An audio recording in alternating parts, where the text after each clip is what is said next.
S Deception. He's another name that keeps coming up. We call this Decept Caverns. This one is actually slightly cycle-based, and I really messed up my movement, so I'm going to have to reset my slide here. This is very sketchy. Okay, I should be able to get there. Yeah, I'm just going to slide. There we go. Nice. So now I'm going to use the momentum from this platform to boost me down here, and then get a wall kick off this wall. Kind of missed the wall kick, but that's fine. I got a fast wall jump, which is almost as good. Where's BT? Where is he? Oh, he's right there. He camoed, dude.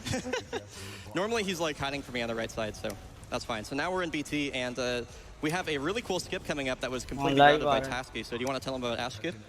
Basically, we found this thing where if you and BT are on the same sort of platform that none of you can fit, it'll put you on the next nearest platform where you both can fit.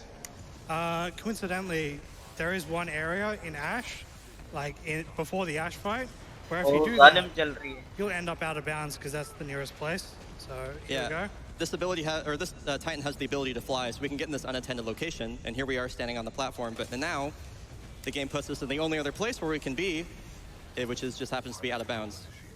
So now we're gonna try and let me see if I can get hoverless here. Nice. So that skips having to hover. That's a little bit faster than having to fly up again. And now we're running around this Razor's Edge. The trigger for Ash fight is directly to my right, and so I have to go all the way around to avoid it. Now we're going to be doing the same thing again, though this is a lot easier. We're just going to jump here, dash here and then dash here. We do another disembark clip through the wall, and the end level trigger is always active here. So fortunately, we're just going to fly up here, and that is the second and last out of bounds in the game.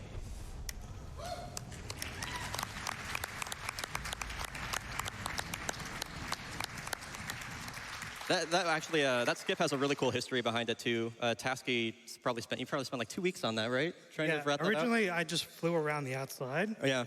But that was like way too hard to set up. This is much easier. Yeah. So now we're on to Effect and Cause, and if you played this game casually, you're going to be like, okay, yeah, this is the mission. This is the one you told all your friends about, and probably the mission that the game is most known for. So you've heard BT talking about rendezvousing with Major Anderson. We got to find Major Anderson. We're at the rendezvous location, and you can already see that something is amiss here, or something isn't quite right. This is the research facility that the IMC was working at, and as you can see, time is swapping back and forth randomly. You can actually see the leader of the IMC, General Martyr himself, right there. Hello. And this strat is actually pretty tough, even though it's not super interesting. I just have to nail my wall kicks here. Nice. I kind of missed that last one, but that's okay. I have enough speed to get me across here and then jump. Now I'm gonna not bonk, thank you. And we found Anderson, by the way. He's stuck in the floor. Somehow, so like the floor was here in this timeline, but it was also there in like the past. So it's easier if you don't think about it, I guess. It's called the Anderson paradox. So leave your theories in chat. I have no idea how I got stuck there.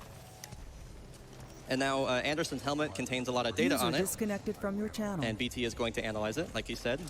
We're going to figure out a lot of plot. So I'm going to go ahead and get into position for the next trick, but we definitely have time for a couple donations while I'm on my way. Yeah, here is Explosions donating $727.40. That's right, it's 7274. And they said, first time watching SGDQ live. So awesome seeing Titanfall going by in a blur and loving the consistent, solid commentary. Thank you. Let's get more games in SGDQ with Perfect Dark. And yeah, just an update on that. I need a little bit more than $10,000 still to have a bonus run of Perfect Dark any percent immediately following Titanfall 2 here. So there's very limited time to make that happen. Please help me out and donate now. Absolutely. Thank you so much. Also, Wolfenstein, $10. Hey, buddy. Says, don't hate the Marvin, hate the game. But the Marvin is part of the game. Oh, thinking. All right. So what's going to happen here is BT is going to take this lamppost and throw it up into this wall here.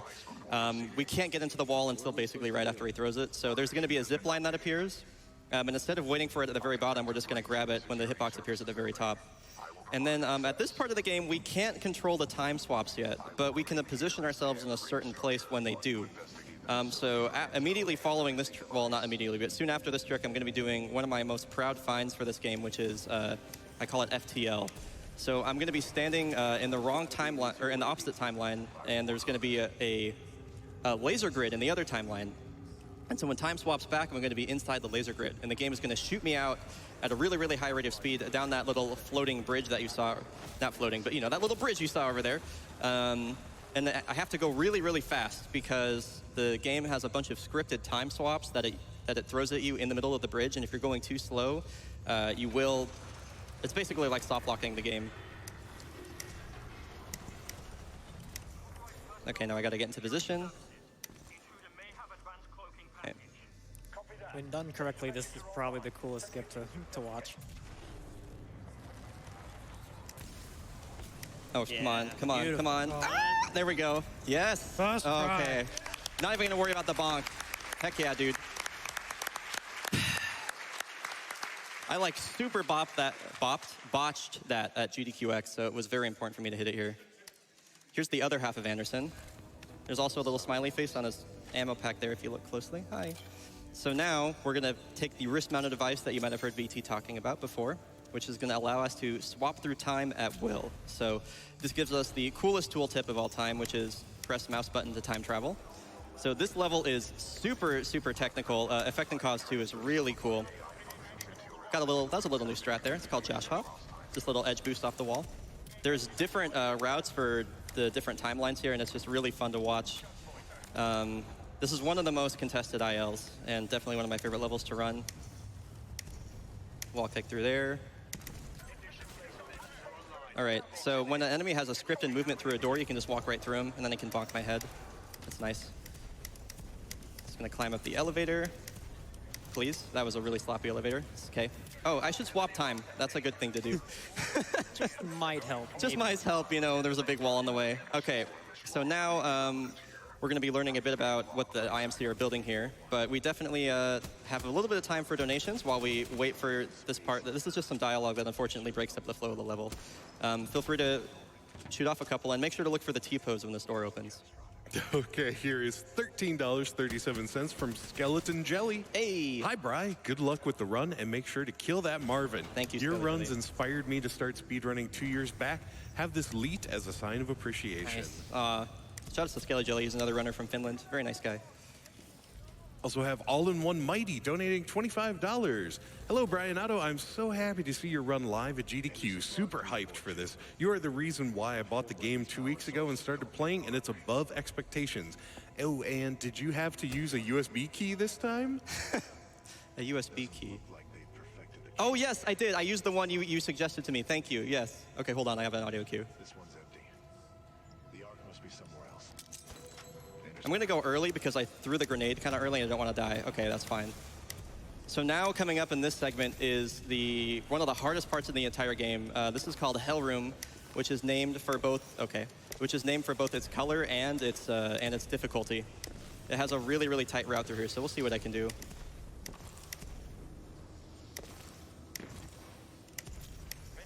Wow, that is a really weird... Okay, I'm going to have to go for the backup here. This is actually pretty solid for the backup, so I didn't get the route I wanted, but this is still good.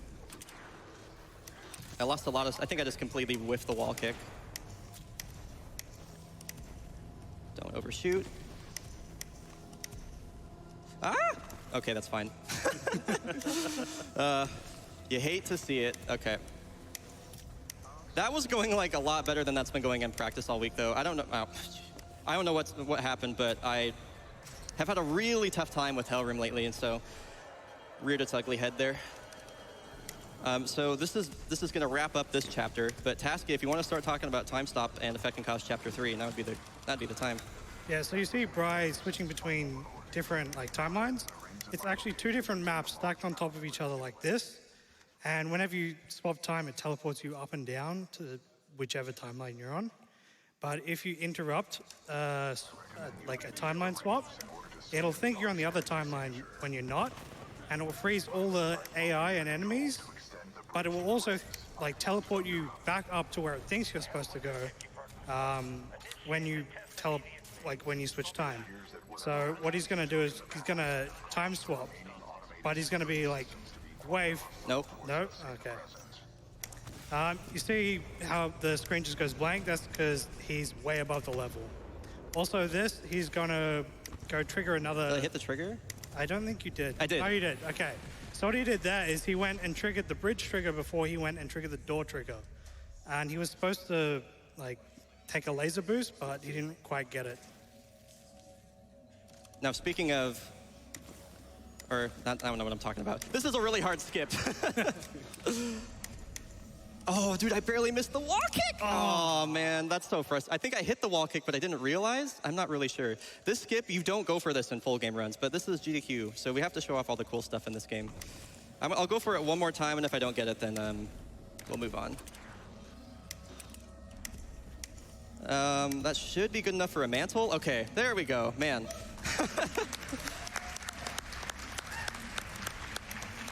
I think I got like a really good wall kick the first time, and I just didn't realize it in time. So anyway, so what we've learned with all the plot for this level is the IMC found this ancient technology that they're using to power a super weapon that destroys planets. So they're going to destroy the militia planet of Harmony. So the plot of this game is basically like Halo meets Star Wars, more or less.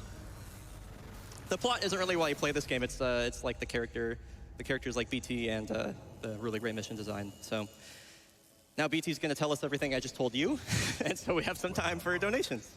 All right, you know, Brian Otto may have had a second chance at that skip, but you know what you guys won't have a second chance for? Seeing Perfect Dark any percent. If you do not get your money in now toward that donation incentive, we're less than $9,000 away. You probably only got about a half an hour left to make it, but I know you guys can do it. Please donate now and check the incentives and add your donation toward that Perfect Dark any percent. Thank you. I've got Raucus here with a $30 donation.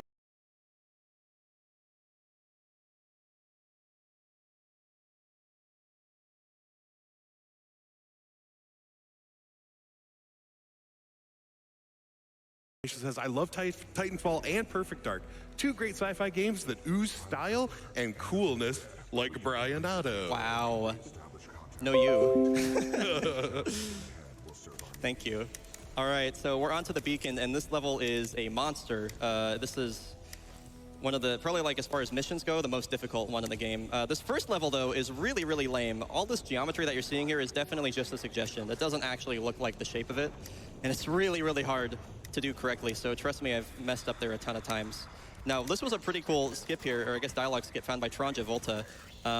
If you kill all these stalkers quickly, and emphasis on quickly, you have to do this really fast, and then get back to BT, BT will skip all the dialogue with the militia that are trapped inside that little base there.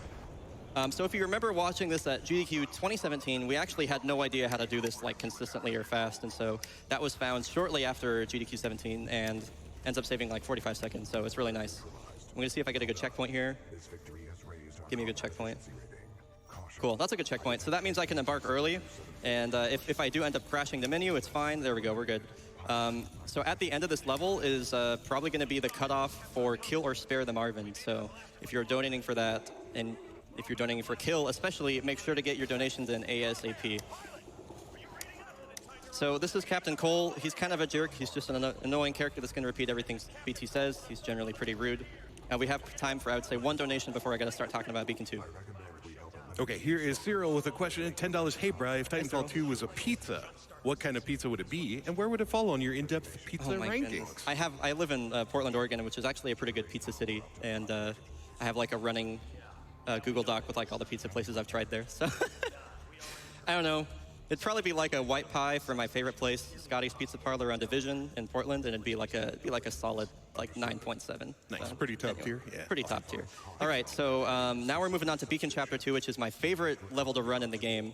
It's a really, really contested IL, and it's really, really fast, and it's also home to the newest skip in the game, one of the newest skips in the game that we found after GDQX. So this skip is going to be the combination of a lot of moving parts. So I'm going to be doing an end boost, which is a boost after the game kind of like pushes you off a wall, the end of your wall in animation. And I'm also going to be using a grenade boost, and I almost died there. And also I need a really, really precise wall kick. I'm also going to be using these electricity walls here to give me death abuse. So in certain parts of the game when Respawn thought players were going to die, they give you a quick spawn that doesn't change the game state. I hit a trigger down here, grab the softball, and now we're going to death abuse here, which puts us right in front of the skip. This is the hardest skip in the game. This is going to be close. Come on. Okay, that's fine. So if I hit this in less than like 3 or 4 tries, I'll be happy. That's got to be it. Oh, yes. Looks good. Second try, man. Yeah. I almost hit my head. That's the hardest skip in the game, and that's called kill room skip because we skip kill room. So, Prolix, are we killing or sparing the Marvin? All right, we are killing the Marvin. Oh, let's go. Okay, so here's the little Marvin down here. I messed up the route. That's fine. I'm just going to revel in this for a bit longer because I've had to spare the Marvin at like every other marathon. So this is him. He's going to die. We're going to take his arc tool. So thank you for saving the frames. So now we're going to be using this big shooty zappy gun to, this is like kind of the gimmick for this level. And this is what we're going to be using to turn on doors and all a bunch of other stuff here. But before that, we have a really cool skip coming up called heatsink skip. This saves about like 20 seconds. I'm going to be using a frag boost to make it faster. Nice. Oh, this was perfect. Well done. Very nice. Okay, so we got to hit a trigger in there.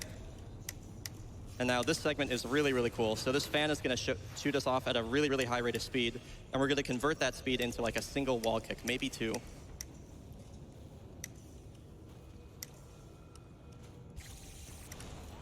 That was so close to being bad. Okay, that's fine.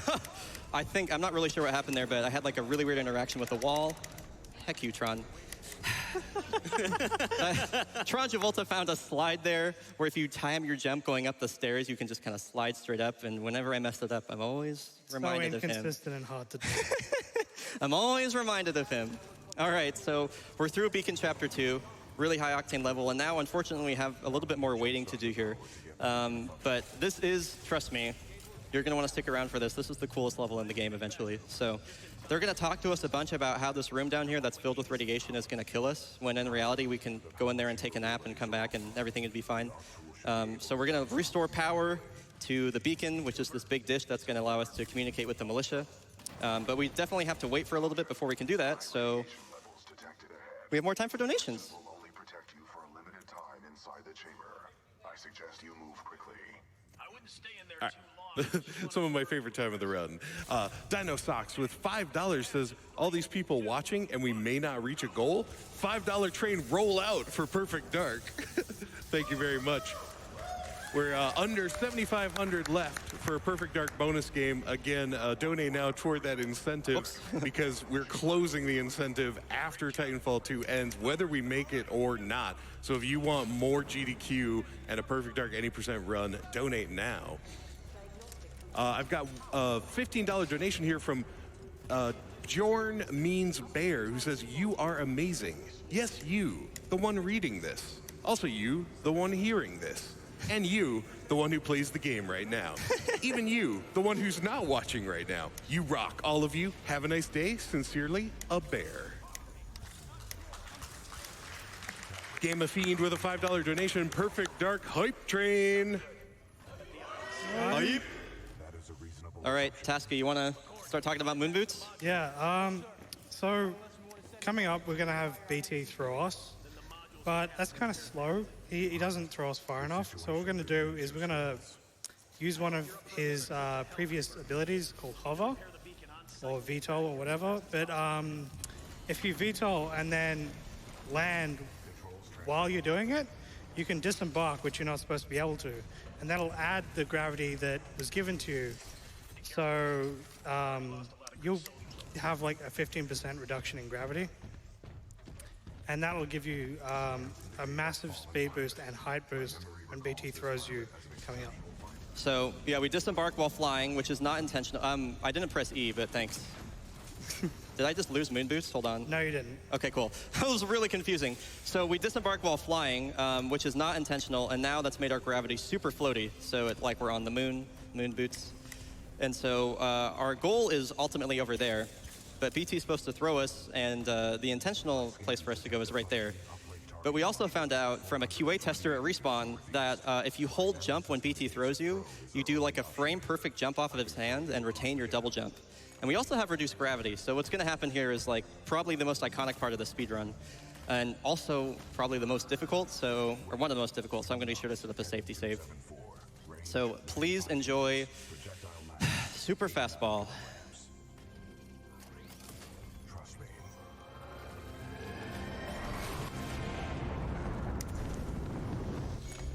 Jeez. That was really close.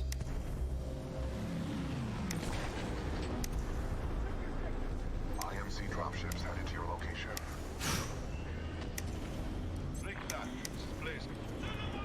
There we go, dude. Let's go. Woo! All right, we're not done yet. We still have like 2 other really hard things to do. So we're gonna come over here and do a couple damage boosts and then grab gravity stars. These are shurikens. They're gonna create a gravity wall and then give us a huge damage boost. That doesn't kill us, fortunately. So that just skipped a whole segment where you have to move the crane. And now coming up here is, this is gonna be a gravity star boost followed by a ton of wall kicks. Ultimately, we're gonna skip a zip line. Another safety save. This is called zipless, if I can hit it here.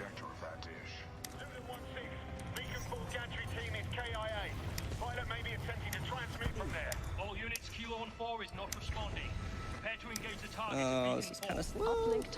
Okay.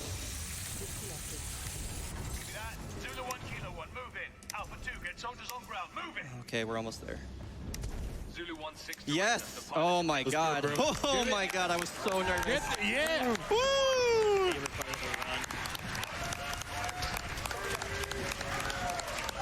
Thank you. Oh, okay, many-wing is hard. Thank you guys. That is like, I can't even, yeah, wow. Like, every time I do that, it's an adrenaline rush. Thank you guys for the applause. All right, so this is the first, like, kind of really big fight that, well, we can skip it, but it's faster to do the fight here. I just want to give us, like, shout-outs to that guy in the in the comments on the YouTube video for the GDQX run that was like, you can skip this fight, but whatever, crying face emoji. It's faster to do it, so there. Anyway. So I think what I'm trying to do right here is manipulate the spawns of the enemies here, but they're not quite doing it. This is going to introduce like this, there we go, the spawn manipulation mechanic. It's like a nice piece of speed tech where the place that you're looking can actually determine where the enemies spawn. And so I'm trying to get the enemies to spawn in an area where I know. I hear this grunt talking, and I don't know where he is. He's completely lost to me. Is he over here? Maybe oh, there he is. What are you doing, man? He's playing hide and seek. There he is. Hi. Okay. There we go. There's the bass drop. As soon as you hear that, doof, that means you're done with the fight.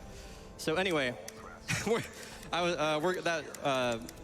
spawn manipulation mechanic is going to come back quite often. And so this is actually a pretty big skip, but normally the adrenaline from zipless is wearing off right here, and you don't really think about it. But this is like a huge skip that actually saves a lot of time. BT's talking about like how he's going to throw you, and you have to do some more climbing, but you really don't need to do any of that because you can just climb up the side there and get to the top. You can do that without moon boots too. That's like a little bit more difficult without the reduced gravity. So now we reinstalled the module, we did the thing. I laid down some grenades here, which are gonna be some nice fireworks for y'all once we actually get down to the bottom. We're gonna somehow miraculously survive this fall. It's totally not gonna break our back. Got you. And then here are the fireworks. There we are. All right. Okay. Oh, yeah!